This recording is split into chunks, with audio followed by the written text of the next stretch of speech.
A paz de Deus, meus preciosos e queridos irmãos, sempre no glorioso nome de nosso Senhor Jesus Cristo. Ele é o autor e consumador na nossa fé. Não é o São Tiago, hein? Presta atenção. Não é o São Tiago, tá?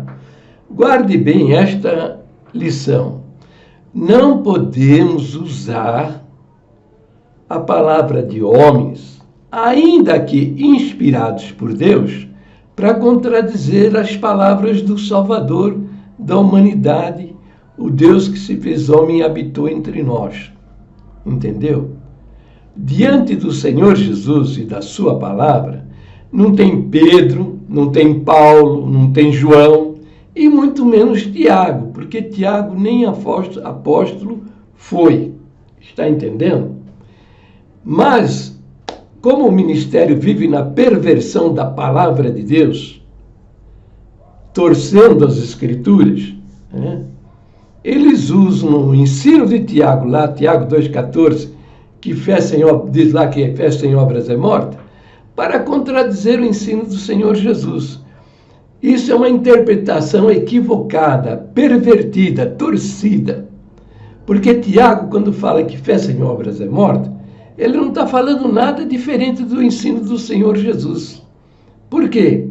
A verdadeira fé, o crente recebe o Espírito de Deus para habitar nele. E aí não tem demônio que para na frente dele. Entendeu? E ele não vai precisar óleozinho para ungir pessoas, não. Ele vai botar a mão e o milagre vai acontecer. Muitas vezes nem precisa botar a mão. Ele ora e acontece a 1.000, 2.000, 3.000 quilômetros de distância. Porque o Pai prometeu responder às nossas orações. O Senhor Jesus disse: eu vou para junto do Pai. Vocês vão fazer obras maiores do que as que eu fiz. Entendeu? Porque o Espírito de Deus está na vida do crente. Então, o crente que não tem obras maravilhosas para mostrar, é porque ou ele está na incredulidade, não nasceu de novo, entendeu? Não conhece as promessas de Deus. Pode ser que tenha nascido de novo, mas não conhece o que Deus prometeu nas Escrituras, né? Tem todas essas coisas. Bom, mas o nosso querido aí, Valmir Modolon, um tradicional opositor meu, né? Ele viu o vídeo, né? Esse vídeo aqui, VR2, VR4, Flash 2, né? VR4, parte 3, a perversão da palavra de Deus, né? Então, eu estou explicando que nesse vídeo, que não existe, no vídeo anterior e nesse vídeo aí, estou dizendo que não existe coroa da vida eterna, existe coroa da vida. E que nós não podemos acrescentar palavras, nem subtrair, nem trocar as palavras reveladas nas Escrituras, e que isso traz grande condenação. Agora ele faz uma pergunta, tá? Eu gosto das perguntas. O que significa coroa incorruptível, descrita em 1 Coríntios 9, 25? Então vamos ver, em 1 Coríntios 9, 25, o que nós temos lá. Então está aqui, tá vendo? 1 Coríntios, capítulo 9, versículo 25. E todo aquele que luta de tudo se abstém. Eles o fazem para alcançar uma coroa corruptível. Nós, porém, uma incorruptível. E ele ainda faz mais uma pergunta no mesmo vídeo. Ele diz: o que significa para você coroa da vida? Então vamos lá, vamos explicar essa pauta aí, as coroas. Existem várias coroas na Bíblia. As mais utilizadas, né, mais evidentes nos comentários feitos pelas pessoas que gostam de comentar, de discutir, de ensinar o que a Bíblia diz, são coroa da vida, coroa de glória e coroa de justiça. E tem mais 2 ou 3 outras coroas, que não são muito mencionadas. Mas vamos ver o momento, a hora, o lugar destas coroas. Então, Vamos lá, vamos ver a primeira coroa. Tiago, capítulo 1, versículo 12. Está aqui, ó. Bem-aventurado o homem que sofre a tentação, porque quando for provado, receberá a coroa da vida. Não está escrito coroa da vida eterna. Esse tal de coroa da vida eterna é um acréscimo, uma inserção indevida. Aí isso traz condenação, a qual o Senhor tem prometido aos que o amam. Nós encontramos também isso em Apocalipse 2:10. Diz assim: nada tema das coisas que hás de padecer. Eis que o diabo lançará algum de vós na prisão, para que sejais tentados, e tereis uma tribulação de 10 dias. Sê fiel até a morte, e dar-te-ei a coroa da vida. Coroa da vida, não coroa da vida eterna. Você já sabe que acrescentar palavras no livro, na Escritura, ou diminuir, ou trocar, ou perverter, tem condenação eterna, tem condenação. Está lá no livro do Apocalipse, capítulo 22. Eu já mostrei isso para vocês. Mas agora vamos ver as outras coroas. Vamos ver a coroa da justiça. Está em 2 Timóteo, capítulo 4, versículo 8. Desde agora, a coroa da justiça me está guardada, a qual o Senhor justo juiz me dará naquele dia, não somente a mim, mas também aos que amarem a sua vinda. Assim como a coroa da vida, a coroa da justiça, ela está guardada, tanto a coroa da vida como a coroa da justiça, para ser entregue ao crente verdadeiro que ela merecer, que dela tiver direito, naquele dia. Nós vamos ver daqui a uns minutinhos quando será esse dia. Que dia é esse aqui, onde os crentes vão receber a coroa da justiça, a coroa da vida. Vamos ver agora outra coroa, a coroa de glória. Está em 1 Pedro, capítulo 5, versículo 4. E quando aparecer o sumo pastor, alcançareis a incorruptível coroa de glória. Está entendendo? Então, quando essa pessoa vai receber essa coroa de glória, se ele tiver direito de receber a coroa de glória, vai ser naquele dia que Paulo fala aqui.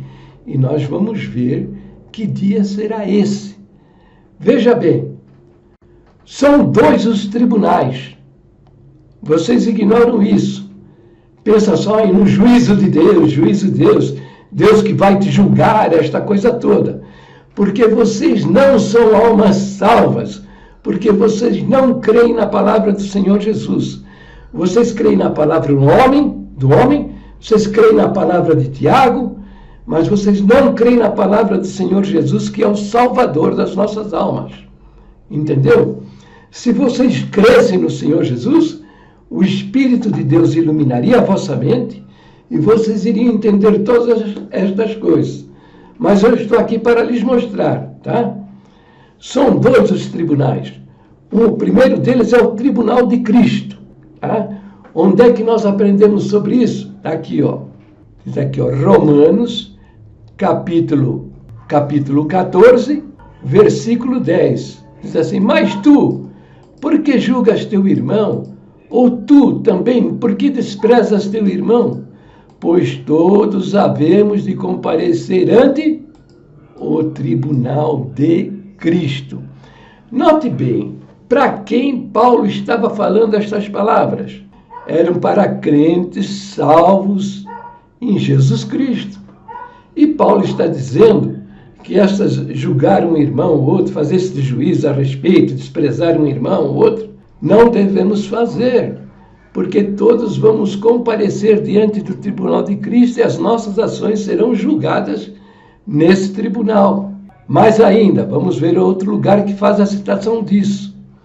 Está lá em 2 Coríntios, capítulo 5, verso 10, porque todos devemos comparecer ante o tribunal de Cristo, para que cada um receba segundo o que tiver feito por meio do corpo, ou bem ou mal. Então, comparecer ante o tribunal de Cristo. Para quem Paulo estava dizendo que deveria comparecer diante do tribunal de Cristo? Almas salvas por toda a eternidade vão comparecer lá para receber o que tiver feito por meio do corpo, coisas boas ou coisas ruins. O mérito desse tribunal não é condenar. Os que comparecerem nesse tribunal, o tribunal de Cristo, eles não vão comparecer para serem julgados se pode entrar no céu, se vai para o inferno, se está salvo, se está condenado. Nada, absolutamente nada disso. Os que comparecerem nesse tribunal são almas salvas por toda a eternidade.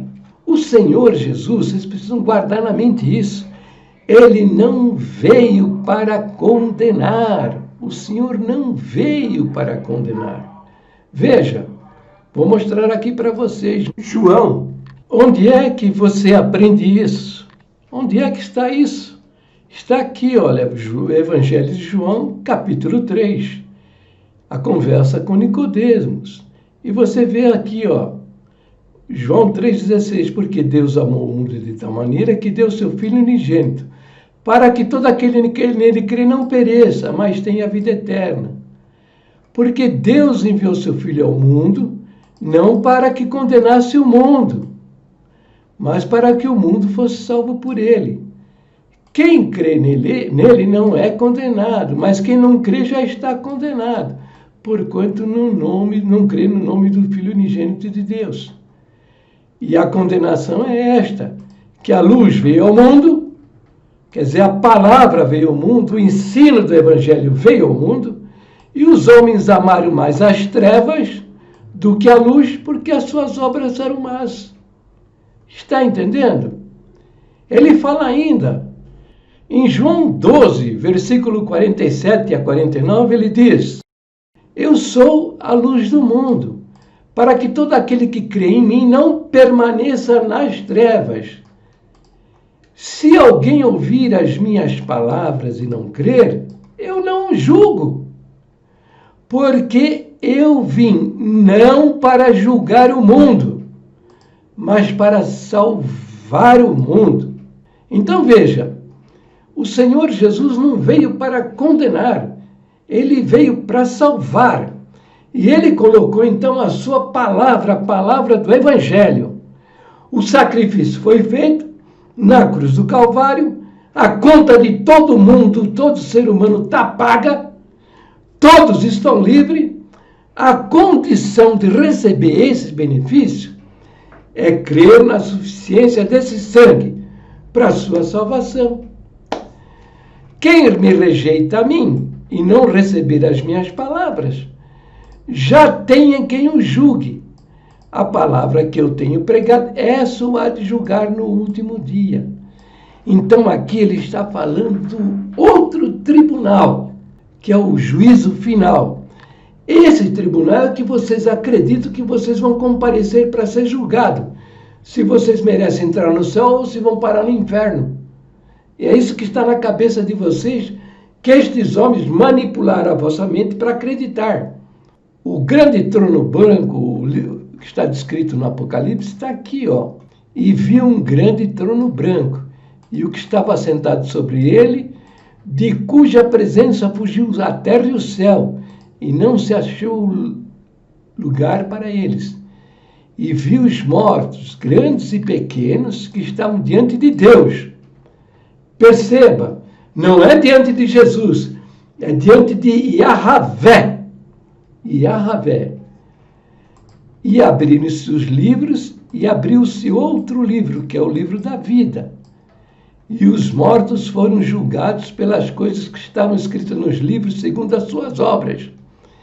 E deu o mar os mortos que nele havia, e a morte e o inferno deram os mortos que nele havia, e foram julgados cada um segundo as suas obras. E a morte e o inferno foram lançados no lago do fogo. Esta é a segunda morte. E aquele que não foi achado escrito no livro da vida, foi lançado no lago de fogo. Então, estão percebendo? São dois tribunais. Um dos tribunais é o tribunal de Cristo. Nele o Senhor será o juiz. Mas nesse tribunal, ele não vai decidir quem vai entrar no céu e quem vai parar no inferno, quem vai se salvar e quem vai se perder. Todos que vão comparecer nesse tribunal são almas salvas por toda a eternidade, vão viver com ele para sempre. Está entendendo? Depois eu vou falar sobre o grande trono branco, que é o juízo final, tá? Que é outro tribunal. E quem vai presidir esse tribunal é Yahvé. É Deus, é o Eterno, tá? É um julgamento diferente. E eu vou explicar para vocês esse tribunal também. Mas vamos lá voltar para o tribunal de Cristo. Vamos lá examinar isso aí. Bom, mas como vocês estão doentes por causa da manipulação da vossa mente, que vocês não aprenderam nada, não sabe nada do que a Bíblia diz, é uma completa confusão. Alguns já estão até contestando. Mas irmão Jair, até aquela passagem lá que o Senhor Jesus que vai apartar os bodes das ovelhas e todas as nações serão reunidas diante dele, vai separar o bom do ruim. Como é que é isso? Presta atenção. Vamos abrir Mateus capítulo 25, tá? Versículo 32 diz: e todas as nações serão reunidas diante dele, e apartará uns dos outros, como o pastor aparta os bodes das ovelhas. E porá as ovelhas à sua direita, mas os bodes à esquerda. Então dirá o rei aos que estiverem à sua direita: vinde benditos de meu Pai, possuí por herança o reino que vos está preparado desde a fundação do mundo. E depois diz aqui, né? Dirá também aos que estiverem à sua esquerda: apartai-vos de mim, malditos, para o fogo eterno preparado para os diabos, seus anjos, entende? Então, ele vai aqui separar, ele não vai julgar. Está dito aí que ele está julgando? Não. O que vai julgar estas almas, as nossas almas, é a palavra que ele falou. Se você confia nela e crê, você tem a salvação e a vida eterna. Se você não recebe, não aceita, você vai parar lá no final, no grande trono branco. Já te disseram que são duas as ressurreições? Muitos de vocês não sabem disso. São duas as ressurreições. A primeira ressurreição, que é a ressurreição do arrebatamento. O Senhor virá para os seus, tá? A segunda vinda de Cristo, ele virá para arrebatar os seus, para o encontro com o Senhor nos ares. 1 Tessalonicenses capítulo 4, que nós seremos arrebatados para encontro com o Senhor nos ares. Isso vai acontecer antes da grande tribulação. São 7 anos do último governo mundial, o governo do anticristo, que vai reinar sobre a terra. E vai ser um ano de grande prova, de grande tribulação. A igreja vai ser arrebatada. Ela não vai passar por isso. Se você quiser ler, procura no Inário, tópico de doutrina número 12. E você vai encontrar isso aqui, ó. Aliás, é o 11. O 11 e o 12. Nós cremos que o mesmo Senhor, antes do milênio, nós cremos que o Senhor, antes do milênio, descerá dos céus com alarido, com voz de arcanjo e com a trombeta de Deus. E os que morrerem em Cristo ressuscitarão primeiro. Depois nós, os que ficarmos vivos, seremos arrebatados juntamente com eles nas nuvens. E estaremos com o Senhor nos ares, e assim estaremos sempre com o Senhor. Para encontrar com o Senhor nos ares, e estaremos para sempre com o Senhor. Nós cremos que haverá a ressurreição corporal dos mortos, os justos e os injustos. Estes irão para o tormento eterno, mas os justos para a vida eterna. Então aqui, no tópico de doutrina, número 11, está falando que o Senhor virá e vai arrebatar a sua igreja. Esta é a primeira ressurreição, tá? Seremos arrebatados para o encontro do Senhor nos ares. O tópico de doutrina número 12 está falando das almas da segunda ressurreição, tá? Que é no fim do milênio, 1000 anos com Cristo reinando na terra, o diabo aprisionado, e os homens serão, a humanidade os homens vão ressuscitar para entrarem no milênio. E as suas vidas agora, eles não terão desculpa para dizer, o diabo tentou, não tive força, Não! O inimigo das nossas almas estará amarrado também por 1000 anos. Não haverá tentação. Se o cara vive praticar o mal, é porque ele é mau mesmo e não merece perdão.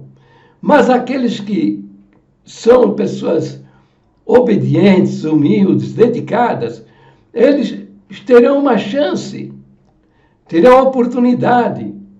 E mais ainda, a igreja, junto com o Messias, com o Senhor Jesus, vai exercer uma disciplina sobre as nações na terra.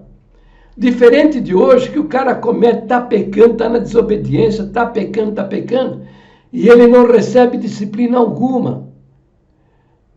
No milênio, a disciplina, a vara da correção será imediata, para que o homem aprenda a se desviar do mal.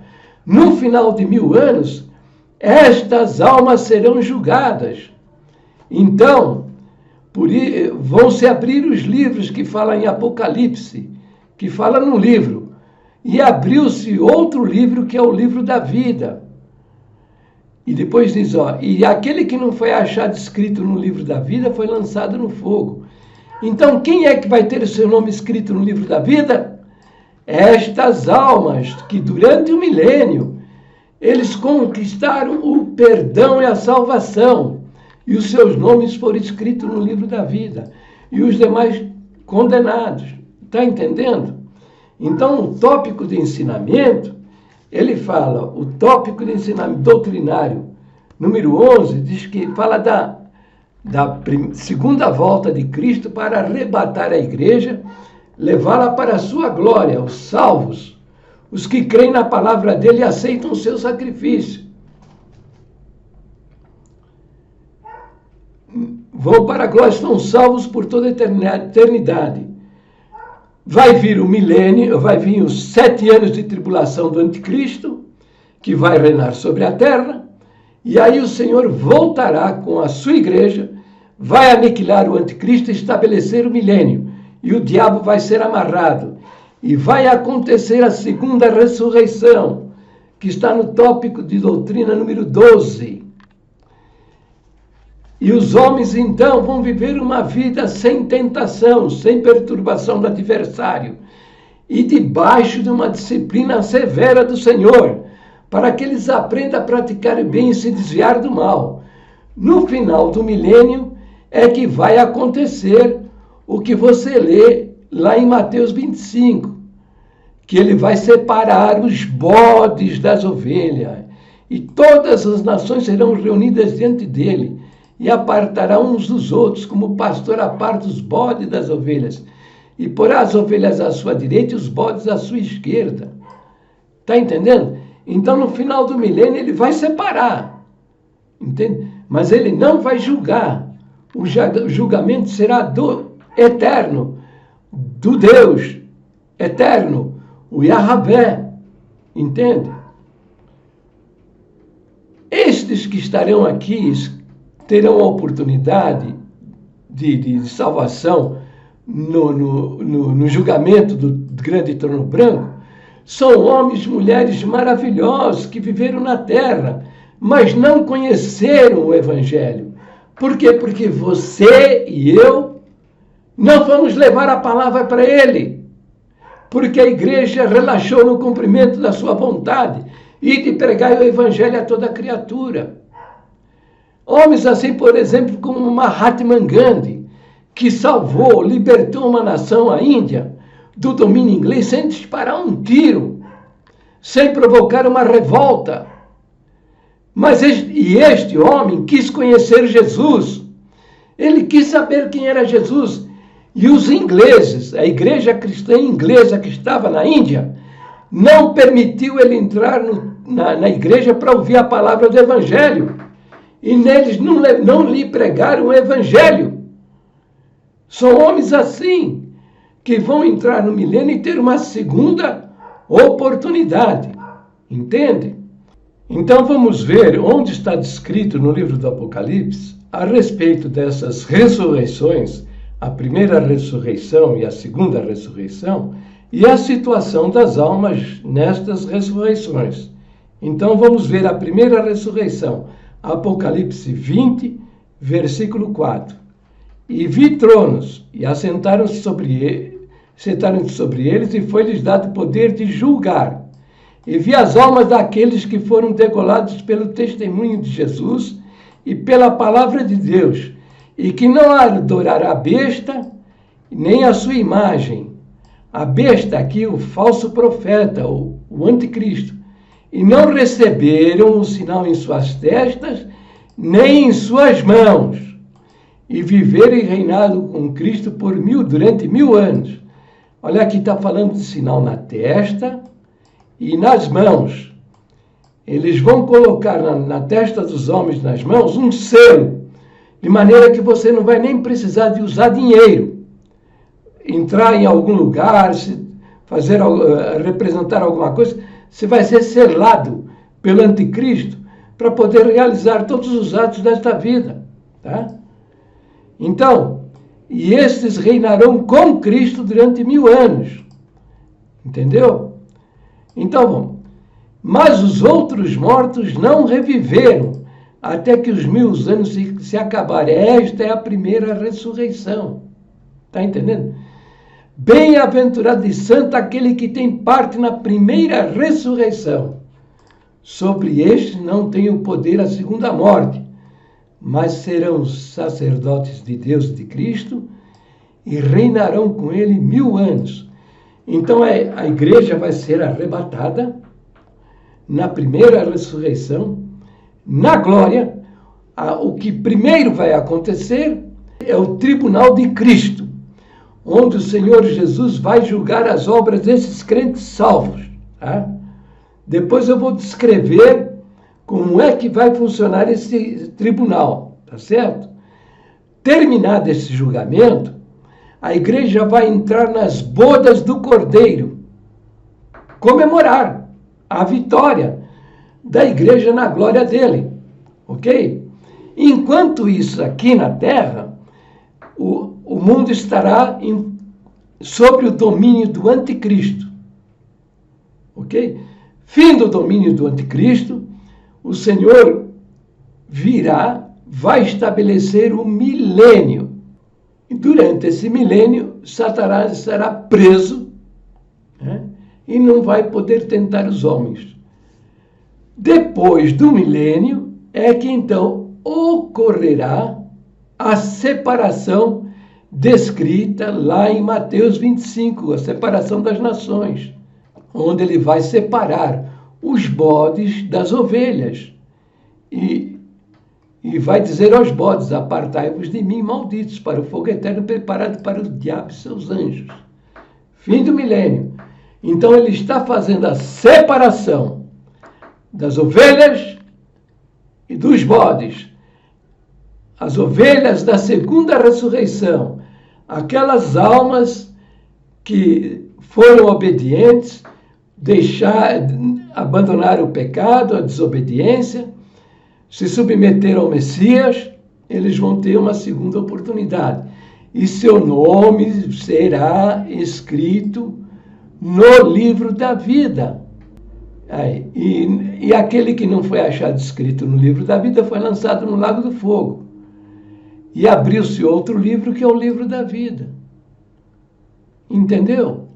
Então, estas são as duas situações. Tribunal de Cristo, grande trono branco. Primeira ressurreição, segunda ressurreição. Primeira ressurreição, durante 7 anos. Primeira coisa que acontece na glória, o julgamento, o tribunal de Cristo, onde não vai decidir o Messias não vai decidir quem vai entrar no céu e quem vai parar no inferno, quem está salvo e quem está condenado. Todos que estão ali são salvos por toda a eternidade. Fim do tribunal é a ceia do Cordeiro, as bodas do Cordeiro, a comemoração da união da igreja com o seu Cordeiro, com o seu Salvador. Fim dos 7 anos, ele voltará, vai aniquilar o anticristo e estabelecer o milênio. 1000 anos com o Senhor Jesus e a igreja como sacerdotes atuando sobre o mundo no governo do Messias sobre a face da terra durante 1000 anos. No final, ele vai separar aqueles que se submeteram, que foram obedientes, procuraram viver uma vida digna, daqueles que foram desobedientes, separando os bodes das ovelhas. Ele só vai separar. É como na nossa sociedade. O criminoso, ele é separado, ele não é julgado. A polícia vai, prende bandido, bota ele na cadeia. Ele vai ser condenado, mas ele ainda não foi julgado. Ele ainda vai ser julgado. Assim também aqui, o Senhor Jesus vai separar o bode das ovelhas e eles vão aguardar o juízo. E o que vai julgá-los é a palavra que foi pregada, tanto antes do arrebatamento como depois do arrebatamento no milênio. Então, o tribunal de Cristo, você aprende sobre ele na leitura de 1 Coríntios, capítulo 3. Veja, ele diz do verso 10 em diante, Paulo fala, segundo a graça de Deus que me foi dada, pus eu, como sábio arquiteto, o fundamento. Quem é esse fundamento aqui? Quem é esse fundamento? É Tiago? É o Conselho de Ancião? É a Congregação Cristã do Brasil? É o Vaticano? É o Papa? É quem? É Paulo? É Pedro? É João? Nenhum deles. O fundamento é o Senhor Jesus. Né? E diz assim, ó, e outro edifica sobre ele. Ele quem? Esse fundamento. Quem é esse fundamento? É o Senhor Jesus e a sua palavra. Mas a recomendação vem, ó. Mas veja cada um como edifica sobre ele.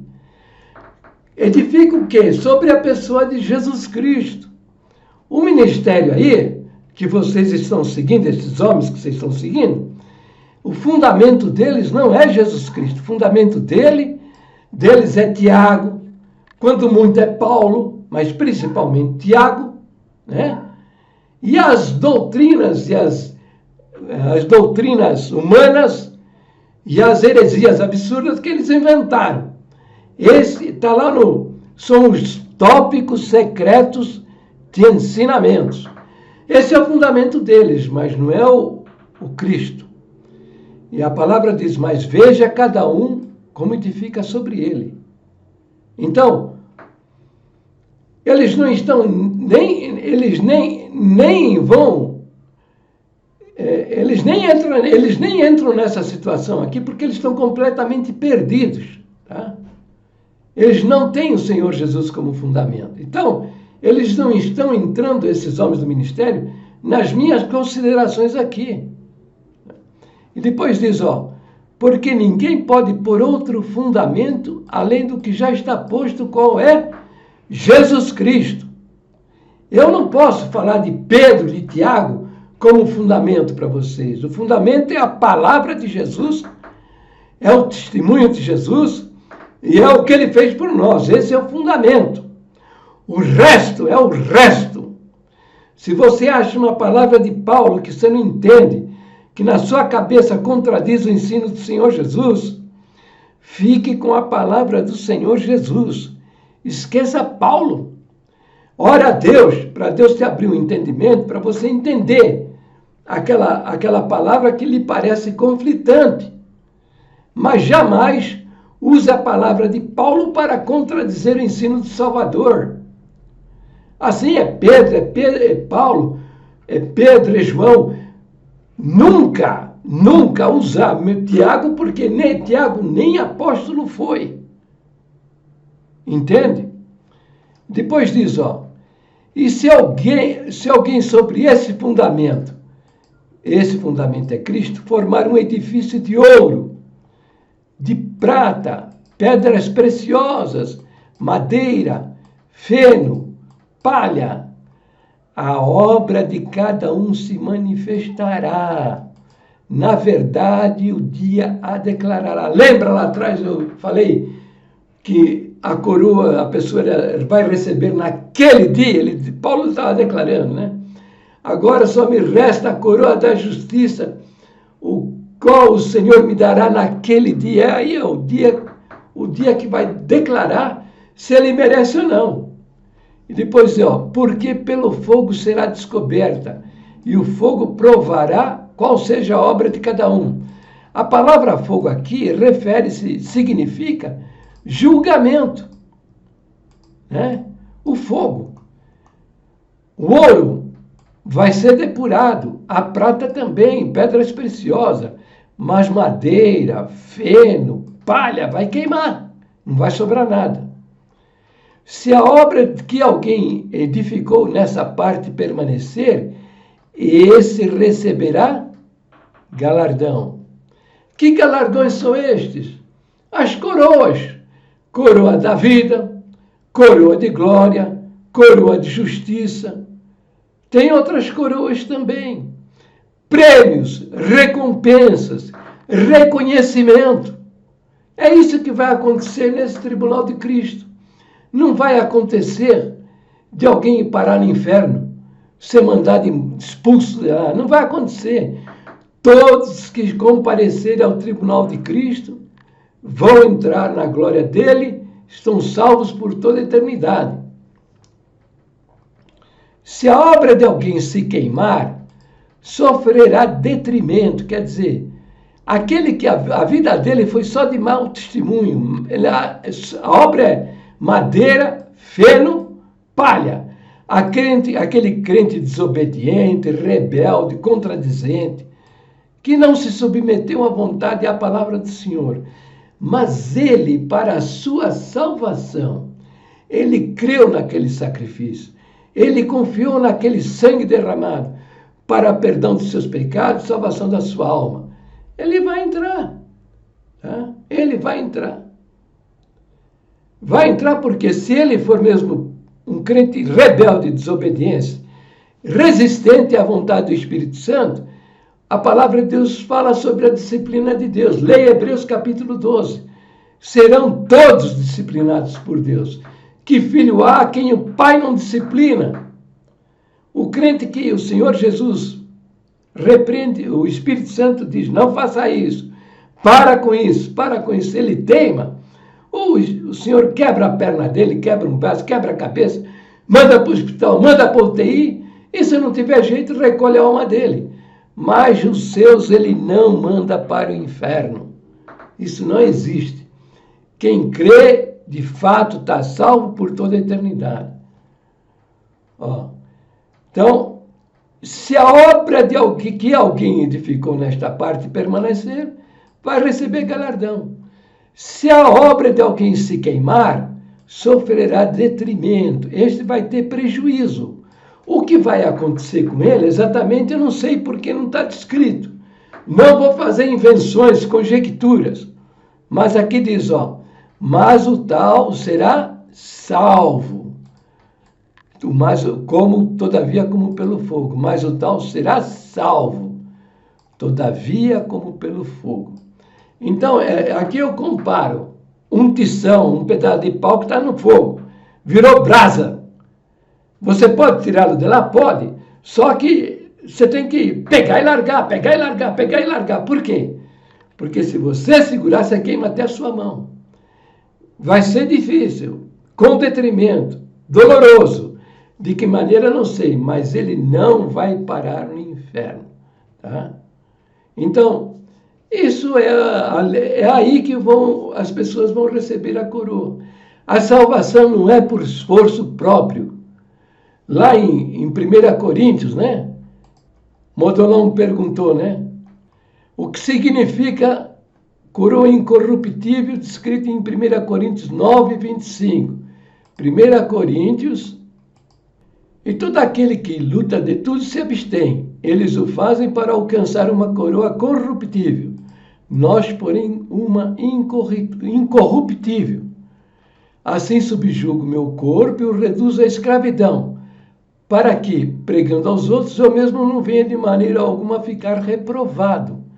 Então Paulo se aplicava num bom testemunho para receber no tribunal de Cristo a sua coroa, uma coroa que não se corrompe.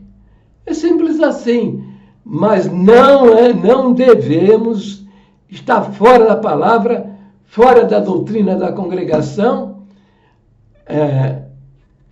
dizer que essa coroa incorruptível é a vida eterna, é a salvação, porque isso não é vida eterna e salvação. Vida eterna, salvação, é um presente, é um dom, que nós encontramos em Efésios capítulo 2, versículo 8 e 9. Porque pela graça sois salvos, né? Graça não é o sistema religioso, que já está provado que são homens perversos, que cometeram ao longo de 80 anos o maior crime da história da humanidade. Porque, como eu disse para vocês, a Igreja Católica Romana passou 1.200 anos e matou 1,5 milhão de crentes, só porque liam a Bíblia. Mas eles fizeram isso em nome do Papa, em nome do Vaticano, em nome do catolicismo romano. Stalin matou 30 milhões de pessoas de fome. Ele e mais outras pessoas também. Mas ele fez isso no nome dele. Ele não fez no nome do Senhor Jesus. Hitler matou 6 milhões de judeus em fornos, lá nos campos de extermínio. Mas ele fez isso no nome dele. Não fez no nome do Senhor Jesus. Mas esses homens mataram milhares de pessoas e destruíram milhares de famílias em nome de nosso Senhor Jesus Cristo, usando a tribuna, no meio do culto, no momento mais solene do culto, esses homens babando de ódio, gritando: fora daqui, você está perdido, você não me pertence, aqui não é mais seu lugar. Soube do testemunho de um irmão que o cooperador disse para ele assim: fora daqui, o melhor que você faz é se apinchar aí na rodovia debaixo de uma carreta. Ao lado da congregação do templo, passava uma rodovia. E ele na tribuna, no momento mais solene do culto, disse para aquela alma que ele achava que era um cão morto: a melhor coisa que você tem para fazer é se atirar debaixo de uma carreta aí na rodovia. Entendeu? Isso não é a graça de Deus. Essa é a desgraça, é a infâmia. Esses homens são difamaram a graça de Deus revelada na pessoa de Jesus Cristo. Sois salvos. Verbo ser, presente do indicativo. Salvação não é futura, é aqui e agora. Ou você tem ou você não tem. Por meio da fé, através da fé, é com a confiança. Ou você acredita na palavra dele ou não acredita. É isso. E isso não vem de vós. Quer dizer, a salvação não vem de você. Não adianta que você não vai produzir a sua salvação. Você está sendo ensinado a salvar-se pelo seu próprio esforço, pelo seu trabalho, por aquilo que você faz. Mas isso não conta diante de Deus. Tá? A salvação é somente pela fé, pela confiança no sangue derramado. E isso está provado, hein? Isso está provado, porque o Senhor, veja, durante 1.500 anos, olha, não é 1.500 dias, 1.500 anos os judeus levavam para o templo um cordeirinho sem mancha, sem defeito, para ser sacrificado no altar. E quando isso era feito, eles voltavam para casa justificados diante de Deus. Isso é símbolo do Messias, o Cordeiro de Deus que Deus proveu, simbolizado também no sacrifício de Abraão, quando foi sacrificar Isaac, do lado, o Senhor falou a Abraão, não faças tal. Eis o cordeiro para o sacrifício. Entende? Então, o Senhor é o cordeiro de Deus. Ele morreu na cruz por você. Você está perdoado. Se você crê, você está salvo. Isso não vem de você. É dom de Deus. Dom é dádiva. Dom é presente. A salvação não é coroa que você precisa, coroa da vida eterna, que você precisa correr, chegar em primeiro lugar para receber a salvação. Não, é presente. Presente, você agradece, pega com a mão da fé e fala, obrigado, graças a Deus.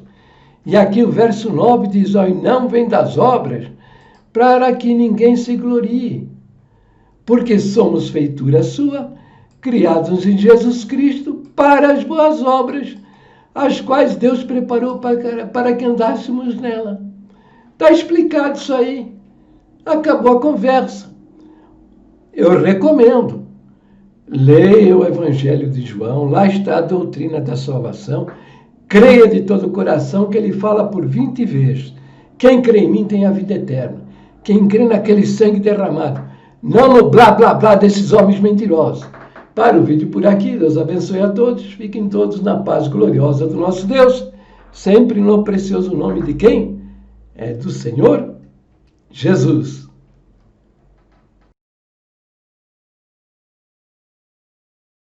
São 2 os tribunais. Vocês ignoram isso. Pensa só no juízo de Deus, Deus que vai te julgar, esta coisa toda. Porque vocês não são almas salvas, porque vocês não creem na palavra do Senhor Jesus. Vocês creem na palavra do homem, vocês creem na palavra de Tiago, mas vocês não creem na palavra do Senhor Jesus, que é o Salvador das nossas almas. Entendeu? Se vocês crescem no Senhor Jesus, o Espírito de Deus iluminaria a vossa mente e vocês iriam entender todas estas coisas. Mas eu estou aqui para lhes mostrar, tá? São 2 os tribunais. O primeiro deles é o tribunal de Cristo.